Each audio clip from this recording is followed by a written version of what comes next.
কয়েক হাজার কিলোমিটার দূরে অনুষ্ঠিত হওয়া ফিফা ওয়ার্ল্ড কাপ ফাইনাল দেখার জন্য প্রত্যেকটি জেলায় 1 লক্ষ টাকা করে বরাদ্দ করেছে রাজ্য সরকার। হ্যাঁ, অর্থাৎ এই 1 লক্ষ টাকা দিয়ে জেলার মূল মূল জায়গাতে জায়ান্ট স্ক্রিনে এই খেলা দেখানোর ব্যবস্থা করতে হবে এবং সেই দায়িত্ব দেওয়া হয়েছে সংশ্লিষ্ট জেলার জেলা আধিকারিককে। এইভাবে খেলা দেখানোর মধ্যে দিয়ে আমাদের রাজ্য কিংবা দেশের ফুটবলের কোনো উন্নতি হবে? তার চেয়ে বরং প্রত্যেকটা জেলায় যদি এই 1 লক্ষ টাকারও অন্তত ফুটবল দেওয়া হতো এবং প্রত্যেকটা ক্লাবকে সেই ফুটবল যদি বিতরণ করা হতো এবং প্রত্যেকটা স্কুল থেকে শুরু করে প্রত্যেকটা কলেজে যদি এই ফুটবল দেওয়া হতো, তাহলে কিছুটা হলেও ছাত্রছাত্রীরা এই খেলার প্রতি আগ্রহ দেখাতো, হয়তো টাকাটা সঠিক কাজে লাগতো। 23টা জেলায় 23 লক্ষ টাকা মাত্র কয়েক ঘন্টার জন্য বরাদ্দ, কেবলমাত্র জায়ান্ট স্ক্রিনে খেলা দেখানোর জন্য। টাকাগুলোর সাধ্য ছাড়া কিছুই হবে না।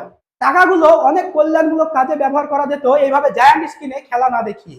তো বন্ধুরা, আপনাদের কি মনে হয় এই যে 1 লক্ষ টাকা করে বরাদ্দ করা হয়েছে, যে এই টাকা কি আসলেই সঠিকভাবে বরাদ্দ করা হয়েছে, নাকি এই টাকাটা পুরোপুরি একটা ফালতু অপচয়?